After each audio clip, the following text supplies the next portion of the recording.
Seminar. In today's meeting, we've got a couple of RE/MAX Realty Center agents, along with Charlie Johnson from Guaranteed Rate and Bill Oliver from Dreamcatcher Home Inspections. So what we're going to start is what you need to know when buying your first home. Benefits of home ownership.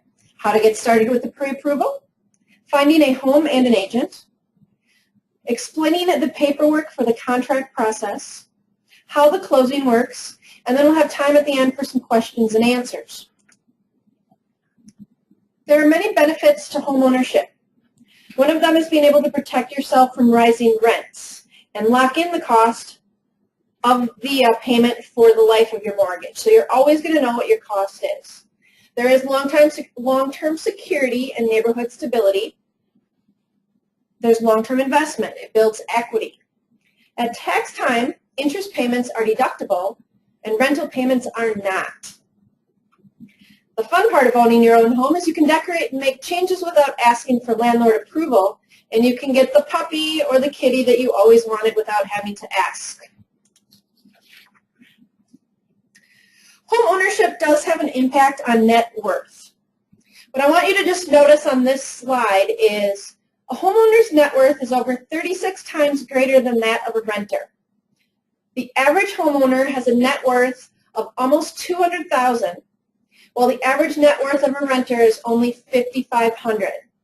The bottom line with this to know is that homeownership is a great way to build wealth in America. So you might be questioning, and you've heard a lot of things coming up on the news, is now a good time to buy a house? It absolutely is. Interest rates are currently under 4%. But the predictions for 2016 are anywhere from 4.2 to 5.3. Why does this matter, you ask? Well, look at it this way. If you have a monthly payment, which is principal and interest only, on a home worth $250,000 today, with an interest rate of 3.86, today's interest rate, your payment would be $1,173. If we take that same home a year later with the predictions of midpoint of where we're looking at 4.7, that climbs to $1,354, a difference of $181 a month. Now you might not think that's much in a payment monthly, and maybe it's worth waiting a little bit. But if you look at over the course of a 30-year mortgage, you're actually paying in interest over $65,000 by just waiting 1 year. So now you tell me, is it a good time to buy a house? So your first steps before you get started looking for properties is that you need to get your finances in order. The first thing you should do is contact a lender or a real estate agent. Down here on the slide, you'll see Guaranteed Rate. Charlie's in our office with the number to get a hold of him. Or you can call the RE/MAX Realty Center office, and any agent is available. We have all experienced, knowledgeable, and fun agents that are happy to help you out. Now, is it right or wrong to contact the lender first or the real estate agent first? No. Either way, they're going to refer you to someone that they actually trust too. So a real estate agent, if you contact that person first, isn't going to start the home buying process with you until they find out that you're pre-approved so that they can look for a home that meets your needs. If you go ahead and get pre-approved first, you're actually in a nice spot because you know how much home you can afford, but your lender works with a lot of real estate agents, and they know who will work well and in your areas to help you out. So referrals are key in this business, not only for agents and lenders to make income, but they're solid in knowing who's good and who's not. That really comes right down to it. So a loan officer will let you know how much home you can afford. To determine this, they're going to look at your income, your debt, and your credit to determine what kind of loan is in your league. I'm going to now turn this portion over to Charlie Johnson, again from Guaranteed Rate, who's going to kind of fill you in a little bit about how the pre-approval process starts. All right, well, hello everyone. My name is Charlie Johnson. I'm with Guaranteed Rate, and as a lender, I know everyone's situation is different. Everyone has different income. They have different amounts of debt. You're going to have different amounts of money saved up for down payment, and you're going to be interested in different homes. And homes will have different combinations of price and taxes. So yes, I look at your income, and we're going to look at your credit history, your ability to repay the loan. And what I do with that information is narrow down what loan program will work best for you. I go through a worksheet that details all the dollars involved, and that's solid information every buyer needs to have to move forward with confidence. And then I make sure that I convey that information to the realtor. And it's as simple as that, verifying your income and your credit history. Okay. So to summarize, they should contact you first. And what about if they decide to go on their own and start pulling credits when they're not certain what they're doing? What do you advise? Well, that's fine. On my website, Guaranteed Rate / Charles Johnson, they can obtain a credit report, and they can actually get themselves completely pre-approved there if that's what they prefer. A brief phone call with me often accomplishes the same thing, but some people do like to go off on their own and find things out. But yeah, and on that site, there's also rent versus own calculators. Actually, several different types of calculators that are fun to play with. And I think it's all part of the educational process that people enjoy. If they go to your site to get a credit app or to find out what their credit is and to get pre-approved, is there a cost for that? No, no, there's no charge at all. It's all a benefit to the borrower. Wonderful. Charlie, we're going to cover this slide here now, closing costs. What are closing costs? Well, to obtain the loan, there has to be an appraisal. There has to be title searches, credit reports. They actually do what's called a flood cert. They confirm whether or not the property's in a floodplain. And there are costs to all those. And the lender costs total about $1,400. And it's part of the transaction, and people can pay them out of their own pocket or build it into the sales price and have the seller pay them. Okay. So to summarize that, closing costs, your lender will work with you based on the type of loan you're using and figure out what is going to work best for you. And it's common for the sellers to pay closing costs and prepaids.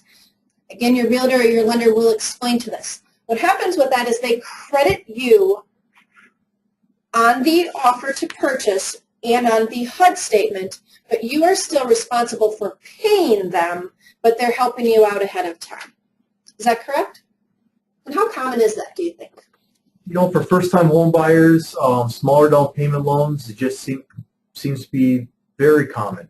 If you're in your second or third home and you have substantial equity, it's less common. But the key is to focus on the seller's bottom line. Let's say you determine they'll accept $200,000 for a home. Maybe you need to offer them $202,000, so they net the same as if they sold it for $200,000. But it works. The guidelines allow it. It's not uncommon. Wonderful. So now that you have the pre-approval, or your pre-approval has been issued, you get to pick a real estate agent. And as I mentioned, the lender will often refer an agent that they're comfortable working with because of experience, not because they make more money or anything but smooth transactions and agents and lenders that work together to make that transaction for you go smoothly are very important. And they'll also know which areas are important for you and which areas you want to be in and where their expertise is, and it will just help you in the long run. So as far as an agent is, you need to pick someone that you are comfortable with and is easy to talk to. Plus, that person should be knowledgeable. Buying a home is probably going to be the largest financial purchase that you make, so select someone that you can trust. And again, our team of agents at RE/MAX Realty Center can offer you just that. So it's important to know that there's two different kinds of real estate agents. There's the selling agent, commonly referred to as the listing agent, meaning the person that has their name on the sign, or a buyer's agent. The listing agent is the seller's representative. They have a legal obligation to work on the seller's behalf to get the highest possible price and the best terms available for the seller, not for the buyer. The buyer agent, on the other hand, works to negotiate the best terms and price for the buyer. So with that being said, you're thinking, like, I can't afford to pay a buyer's agent. Contrary to what you may think, only the seller pays the commission. Whether a buyer uses an agent or not, the seller still pays the commission. The only person that wins when buyers are not represented in the listing agent, or are not represented, is the listing agent, and what is called commonly in this industry a double pop. So advice to you is to hire yourself a buyer's agent at no cost and have them represent you. Don't call off the sign. Trust your agent. And a rule of thumb on that is, if you were going through a divorce, would you hire your spouse's attorney to represent you? Doesn't make much sense, does it? Let that buyer's agent be your trusted advocate and work in your best interest. So you've got the pre-approval, you've got the lender selected that you're going to use, you've got the real estate agent. House hunting. Your realtor is going to need a few things from you. They're going to need a copy of your pre-approval. This is important because they're going to know the scope of where you need to be price-wise so that they're not looking for homes that don't meet your criteria, whether it's based on your loan or the dollar amount. They're going to want to know where you want to live, which city. Is neighborhood important? School district? They're going to need to know your needs. Do you need a specific number of bedrooms or bathrooms? And again, do you need to be in a specific school district? They'll also want to know what your wants are. Things that aren't necessary, maybe a gas fireplace or a couple of acres or a swimming pool, that kind of thing that you sure would like it if they had it, but it's a bonus. So once your realtor has that, what they're going to do is they're going to set you up on an MLS home search based on your requirements. MLS stands for Multiple Listing Service. What you'll find in MLS is going to be the most accurate data available, and it will list every home that's listed by a real estate company in the area. Sites like Trulia and Zillow are not good resources. Their information isn't up to date. A lot of times things are listed as being active that sold 2 years ago or that are in pre-foreclosure and things that aren't accurate. So again, trust your realtor to give you a list of what you need. They'll also set you up on your own MLS portal. What that means is you'll get your own password and access to MLS so you can search on your own. So if you're finding that maybe you want to expand your areas or do some stuff, you can do that right there. In that portal save, you can save homes and save different searches as well. So you've been searching and you finally found the house that you want or a couple houses that you want to go look at. Your next step is to call your agent, email your agent, text your agent, however you have the setup with them and whatever works best. Nowadays we find that we're using all sorts of technology to communicate. You're going to want to give your agent the MLS numbers or the addresses and the times that you're available. They'll go ahead and set up all the appointments, making it really simple for you. The fun part, touring homes. We all like to go in and out of homes, beautiful homes, and other homes, nosy neighbors. Sometimes you like to look at homes. But when you actually start looking at homes that you're searching for yourself, it's important to bring a notebook or a tablet or whatever, because you're going to want to take notes. Agents are funny because they get in and out and they look at different things than you're going to look at. So they have a tendency to remember things more than you will. So while they may refer to a house as the house with blue master bedroom, they then can remember everything about it.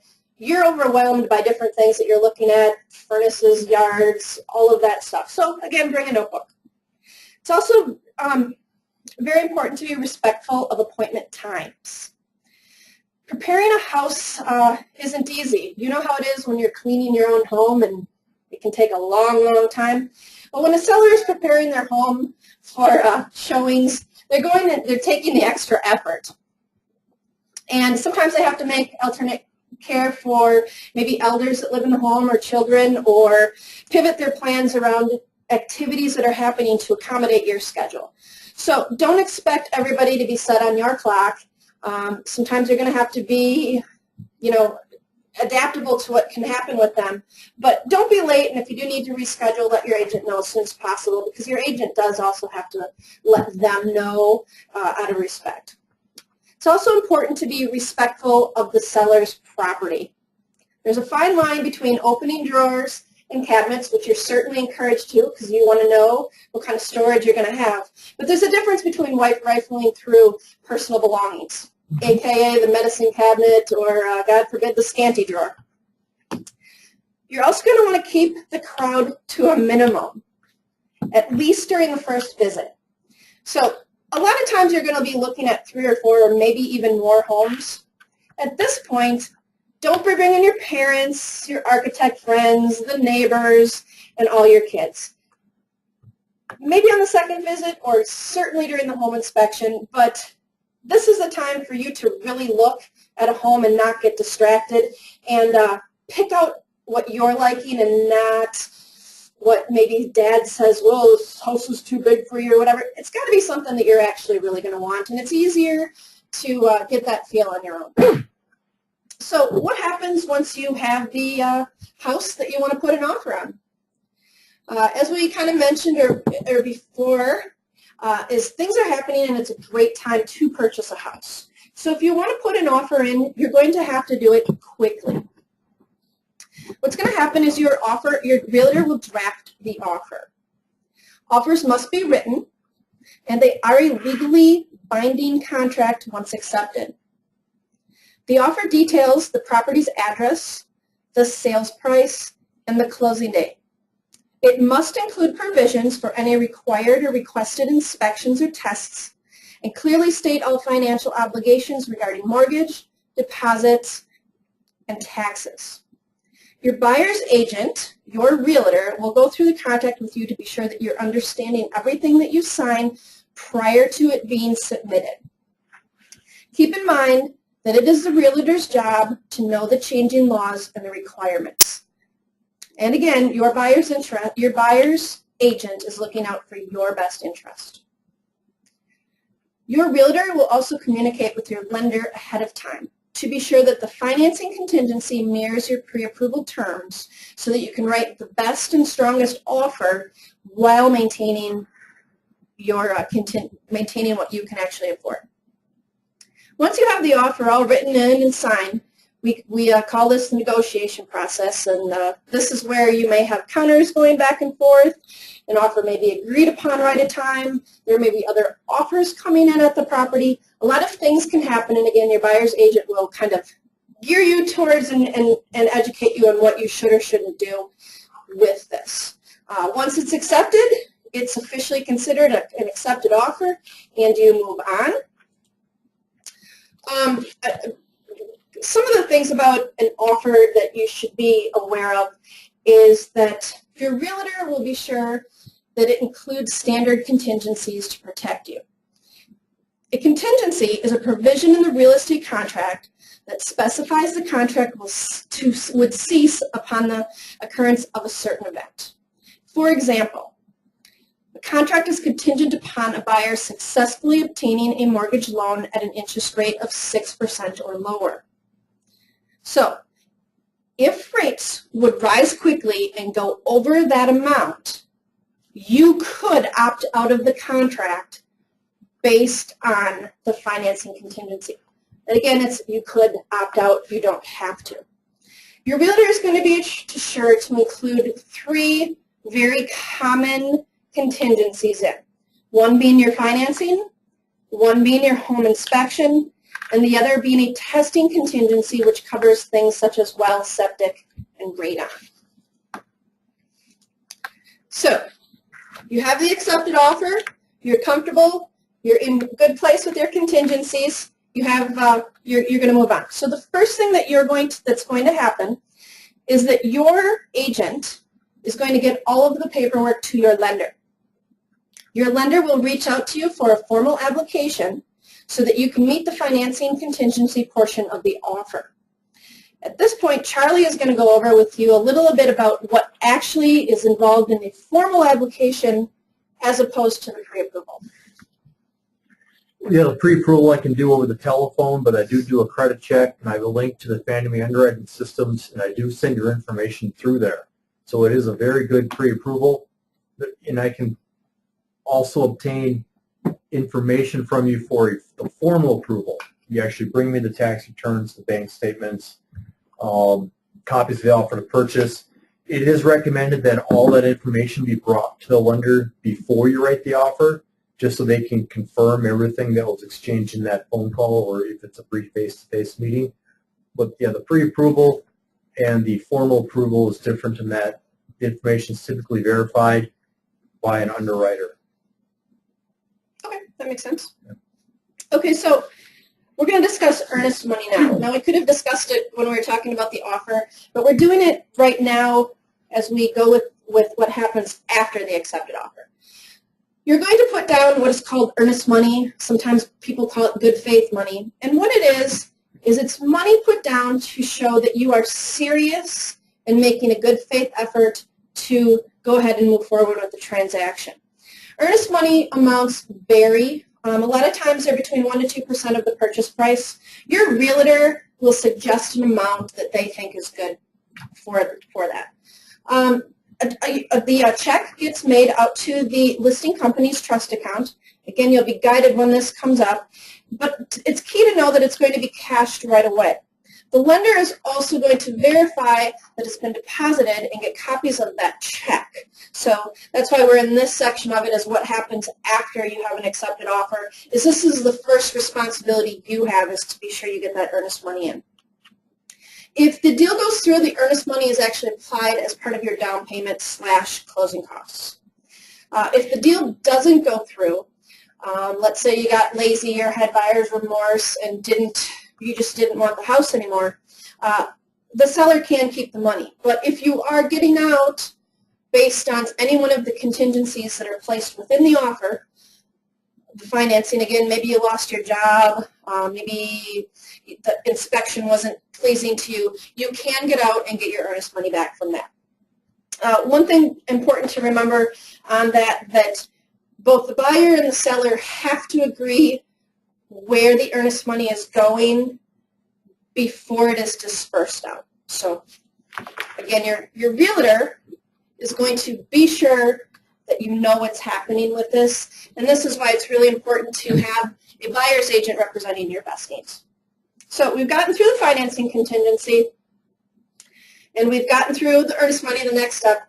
The next, and one of the most important, is the home inspection contingency. Before you buy a home, the one thing you need to do is have a professional licensed inspector come in and check out the home. It's important that you get it scheduled within the time frame of your offer so that your contingency doesn't expire and you don't have an opportunity to get the inspector in to kind of let you know what's happening. The home inspection is going to cost you anywhere between $300 to $500. It's usually determined based on square footage, but it is certainly worth every penny you put into this. Now, we've got Bill Oliver here from Dreamcatcher Home Inspections, and he's going to tell you a little bit about the home inspections, what they're looking for, and so that you're prepared when you actually do purchase a house, what to expect from one. Hi, like you said, my name is Bill Oliver, Dreamcatcher Home Inspection. I spent 8 years as a realtor, been doing this job for 14 years, own my own business. I ask everybody that calls me prior to the inspection to write down any of their questions or cares or concerns, because while the official function of the home inspection is to look for defects, it's still a very good idea for you to understand how to maintain your house, because quite frankly, the number one enemy to a house is water, and number two is people. And so I want you to understand how to take care of it. But what we're looking for is things of the structurability nature, functionality, safety type things. Functionality like the furnace, it should turn on and run. Functionality, you have doors, they should swing properly and not stick, and things of that nature. Safety things could be everybody knows what the front stoop is on the house, but the sidewalk leading up to it has settled, and now you have a 12-inch step instead of like a 8 or a 9-inch step. So things of that nature. I look at every house as though my mom was going to buy it. It's really what the home inspector should do for you is be your educated eyes so that you know what you're walking into. Home inspection is not a code inspection.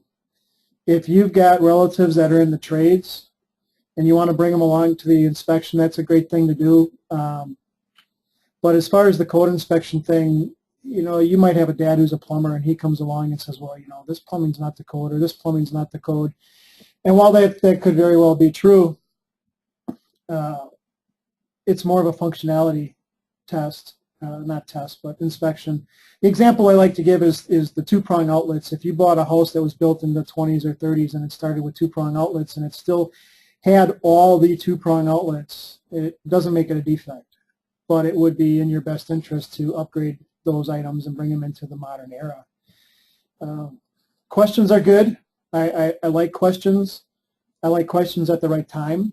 When I'm underneath the kitchen sink, it's not the right time to ask me about the furnace.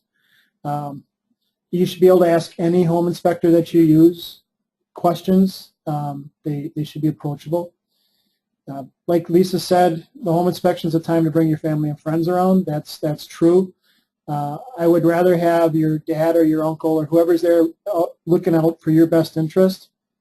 I'd rather have them there so we can stand in front of things and talk about it than you to go home and then they start questioning you. So that's all good. First-time home buyers, I know you don't know what you don't know. So if you're not asking the right questions at the right time, I'll start talking. Average length of time, 3, sometimes 4 hours. Depends on clutter, size, how many questions there are, how many people there are, vacant house versus occupied. So that's pretty much the home inspection in a nutshell. You'll get a written report. Mine happened to come out same day. And if you have questions, you can call me. And the other thing Lisa said about timing, your contingencies have time frames. So let's say you get 10 to 15 days. Let's say you get 10 days to do your home inspection. You want to hire somebody and get it done in the first couple of days, because if you do your inspection on day 9 of a 10-day window and there's issues and you have to bring in plumbers and electricians, you still have to do that all and negotiate inside that 10-day window, so your back would be up against the wall. So your best, whether you call me or somebody else, as soon as you know you have an accepted offer, get on that phone and start hiring a home inspector, because most of us are booked out 7 to 10 days. Thank you, Bill. You're welcome. So the home inspection is going to find defects. A defect is defined in the offer to purchase, and I'm going to read it to you, is it means a condition that would have significant adverse effect on the value of the property, that would significantly impair the health or safety of future occupants of the property, or if it is not repaired, removed, or replaced, would significantly shorten or adversely affect the expected normal life of the premises. So that's the definition of defect. When Bill or whatever other inspector may do your inspection, as he mentioned, they're going to come out with a report.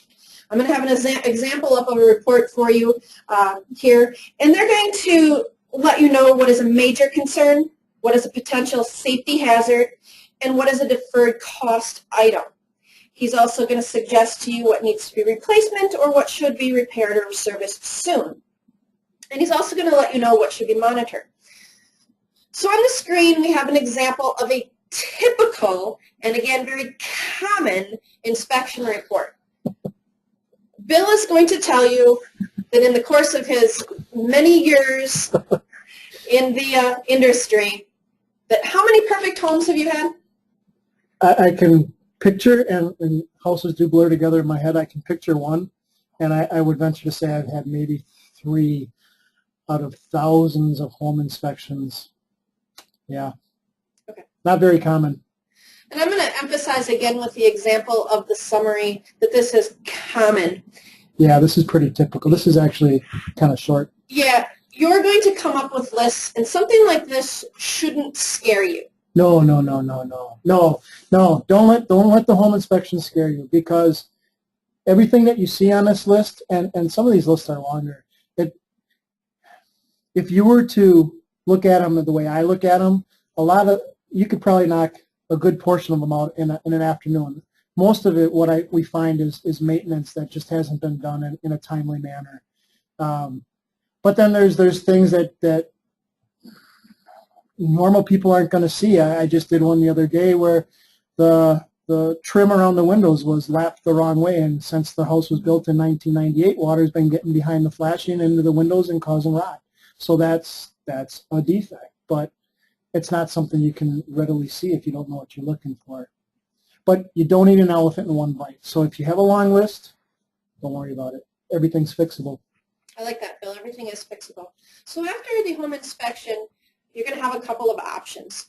You may just decide that everything on the list is too expensive to fix or too significant, and you just want to walk away. You do have that option, but most of the time we're going to come to the seller and ask them to either fix or reduce the price on these to adjust for you either fixing them or having them done. However, that's when you have a seller that's actually a real live seller.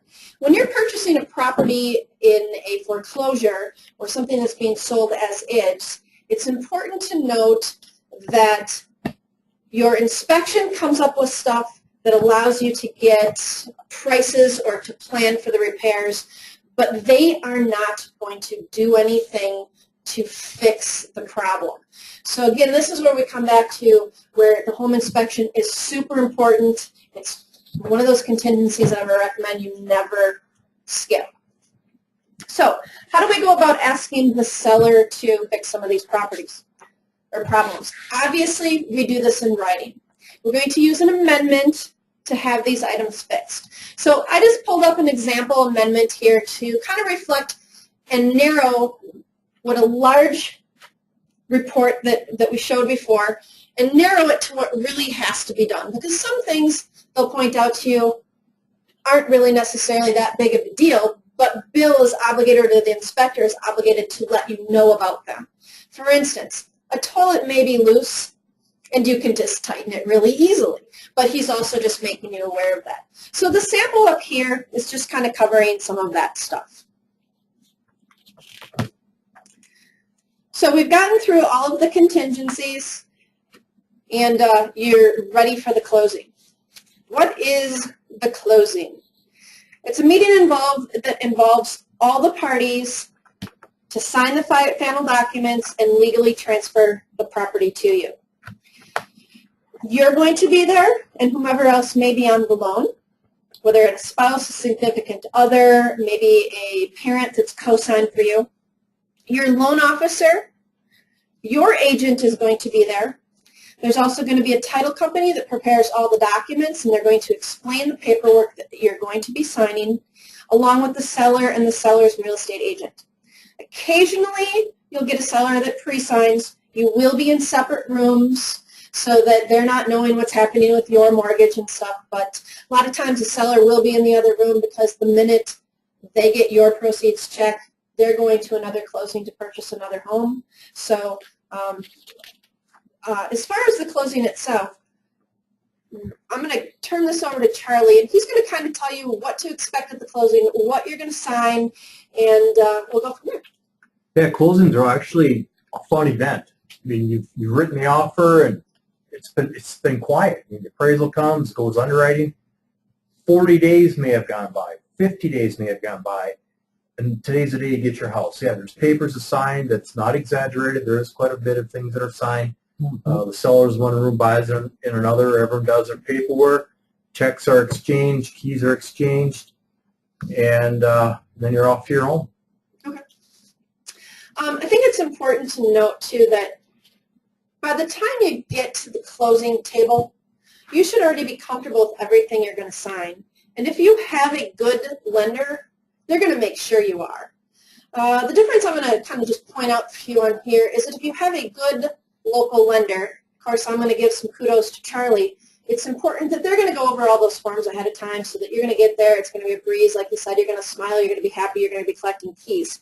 If you're going to go and get pre-approved online, and I guess by Quicken or some of those other sites, you don't have a real-life person that's going to be there and have your back. So anyway, as I mentioned, the day of closing is going to be one of the most rewarding experience of your life. You've just probably purchased your most expensive purchase ever, and it's just going to be a great day. So when you own your own home, as we mentioned, there's the advantages of you get to decorate, you get to have the puppy that you want, but it's also important to know that you are now your own landlord. You have to be you have to be sure you have money set aside for homeowners insurance. You have to pay interest and property taxes. Some of that the lender will go over with you, and you may be escrowing some of those monies, but you still have to pay them. You're responsible for maintenance costs, utilities, water and garbage services, and any unexpected repairs. So your water softener or water heater goes out, you're your own landlord, or you're calling yourself to get those repaired. So it's always a good idea to have a slush fund set aside. We like to say at least one mortgage payment set aside as you as your slush fund to take care of some of that stuff. It's important, and realtors are going to tell you how important it is to maintain your home for the future. As I mentioned, this is likely the largest investment you've made. Protect it. I'm going to use the example of something that's really frustrating to us is you'll see homes that you pass by, and I know you all have, that have peeling paint, they have, broken doors, broken windows, the yard's not maintained, but you've got a fancy new car in the driveway, they're out washing and waxing. Okay, your home is worth so much more than a house is. Appreciation versus depreciation. So be sure that you're protecting it and you're building up that equity instead of losing it. Yep. So with that, I'd like to thank you and open it up to questions. I see we have a lot of them coming in. The information on the board is how you can contact any of us in this room, and we'd be happy to kind of get you started and let you know what you need to do. So we've got a lot of questions coming in, and I'm going to let Stacy help me out with some of these. Stacy, what do we have? First question is, I have had a couple late payments in the past. Will I qualify for a mortgage? Yeah, the simple answer is yes. You're going to qualify. Late payments may ding your credit score a little bit, but it's not going to prevent you from buying a house. This is a perfect example of, instead of wonder, just get your credit report and find out. Worst case scenario, if you have to figure out a game plan, pay down some debt, restructure some debt, maybe we'll get you on a 2-month game plan so you can buy in the future. But I found is people typically know what their credit is, and a few late payments isn't going to stop them from buying a home. So as a repeat from what we discussed previously, it doesn't cost anything to have my credit held by a lender. Right. It doesn't cost anything for pre-approval. Correct. You go to my website, in fact, and you can obtain your own credit report there. It's guaranteedrate.com/Charles Johnson, and we'll send everyone that link later. But yeah, you can 24/7. You want to get your credit report, it's there. Do I have to, or do you have to get paid too? Does a lender get paid then, or? No, there's no obligation. Obviously, we're looking for the opportunity to work with you when you do buy your house, but we don't collect any money for that initial credit report, and if you choose a pre-approval.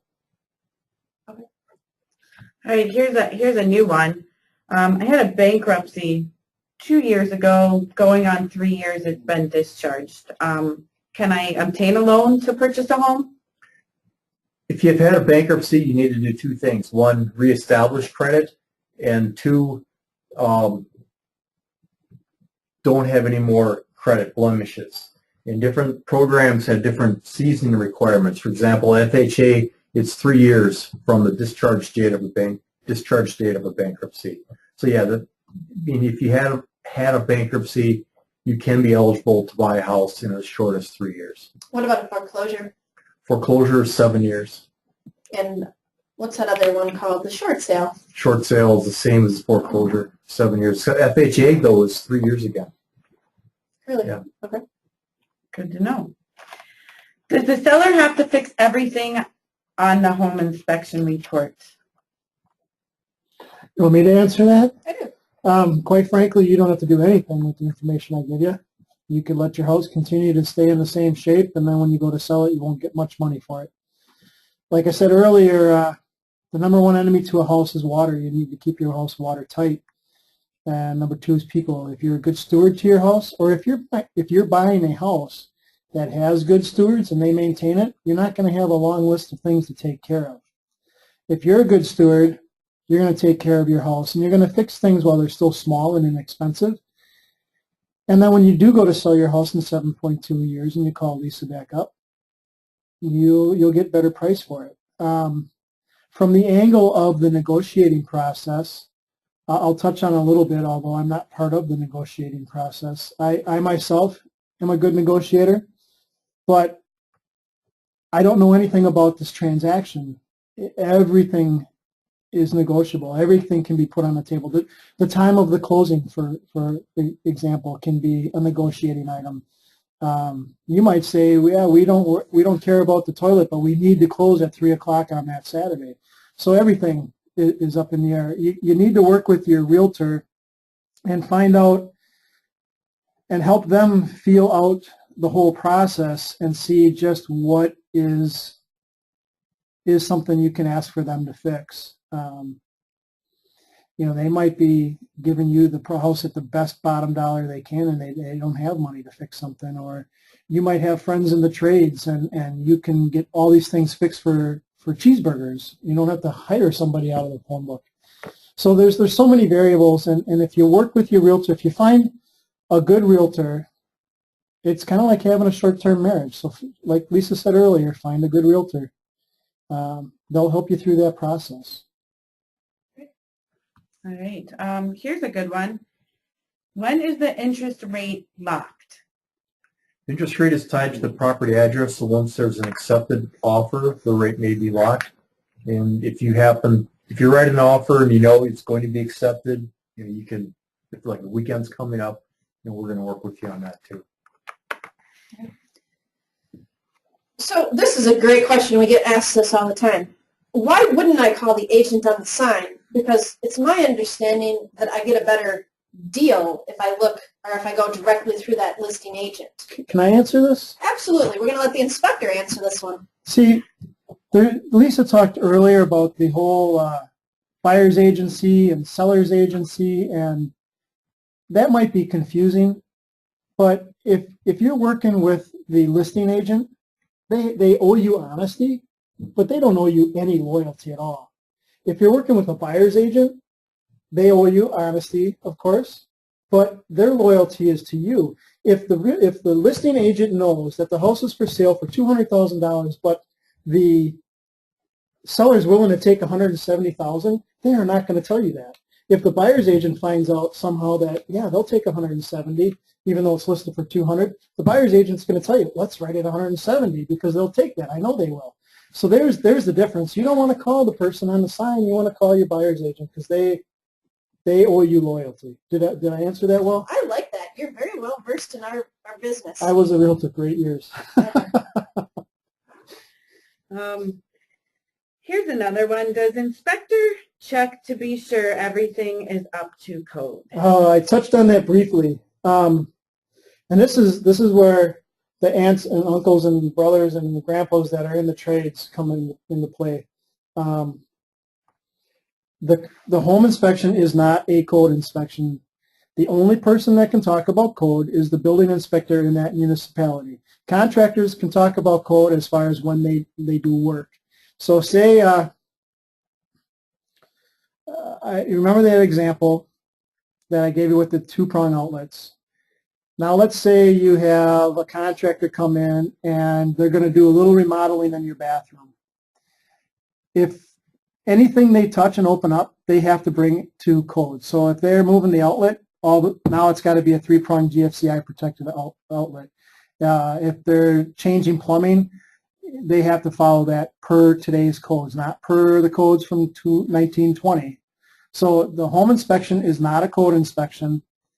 There are municipalities out there, and there's a couple, I don't remember which ones they are, but they're code compliant municipalities. And more and more of those are dropping off because the grandma that built her house in 1950 and has lived there for the last 50 years and raised her kids and still has the 2-prong outlets, when she goes to sell and she has to bring her entire house up to 2015 codes, can be very cost prohibitive. So there's not many municipalities that still do that. So short answer, no, it's not a code inspection. Okay, thanks. So I, as an agent, get asked this question a lot, and this one actually wasn't a question that was asked, but I want to throw this out there anyway. Because we're based on the amount of down payment is kind of gears you towards the loan you're going to get. I often get asked, and are there grants available? So 3 grants that I can get money to get into a home. There are grants available in Milwaukee County. There are some targeted areas that they have down payment assistance grants. They're not always available, and you have to meet the guidelines to be eligible for them. If you're interested in that, I would Google down payment assistance, Milwaukee County. If you're just looking for a smaller down payment, outside the metro area, there are zero down programs using the USDA loan. Within the metro area, there are zero down payment loans for veterans. For everyone else, you can have 3% down and 3.5% down loans. So there are plenty of options for the first-time home buyer, people with smaller down payments. Okay. Are there special loans for public service workers or teachers? They code them as teacher loans, firefighter loans, but in all honesty, it's just a Fannie Mae product with 3% down. So anyone can apply for those loans. Okay. There is a bit of a marketing push for those people, but in all honesty, it's not a special program. Great. So that wraps it up for the questions that we have coming in right now. I'm just going to open it up to the group that we have here. And are there any questions that you regularly get answered or get asked that we should cover right now? Or do you think we did a good job of covering everything? There's been a lot of good questions. People always seem to ask the right ones. I get the question, should I buy the house? And I don't pass or fail the house. I just tell you what I see. It's not up to me to tell you whether to buy the house or not. So don't ask your home inspector if you should buy the house. I get asked all the time. I get asked a lot, what are the tax benefits of buying a home? Yeah, that's something that, because Lisa talked about earlier about how, now you need to maintain your house and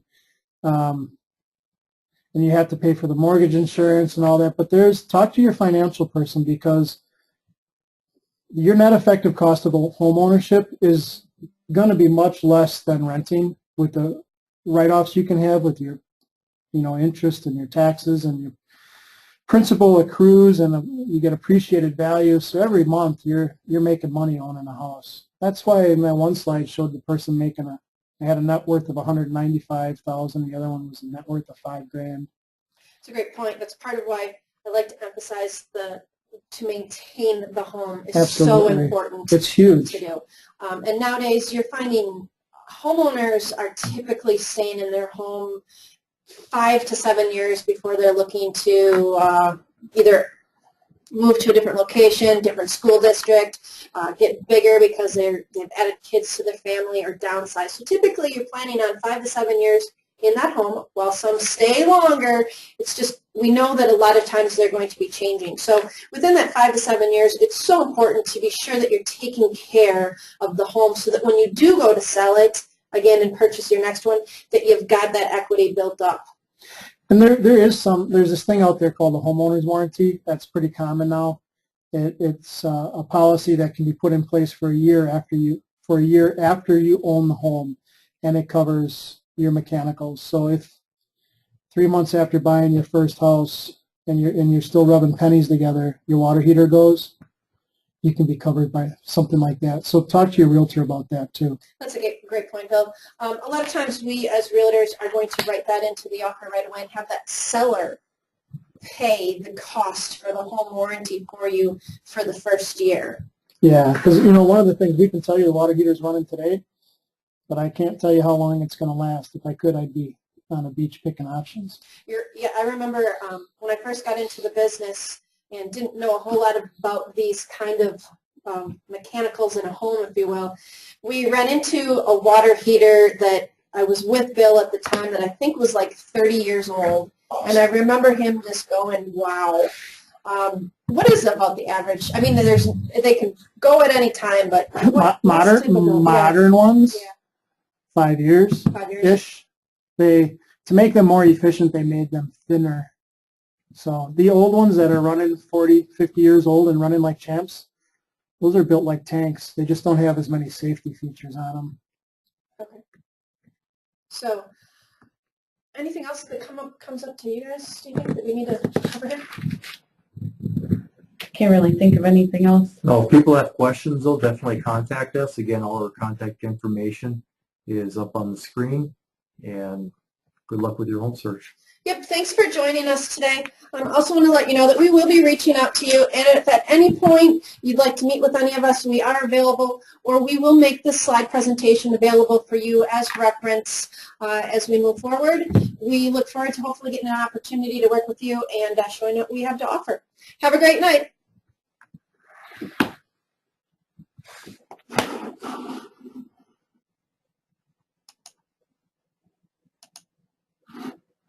I don't know how to stop it. Oh, wait.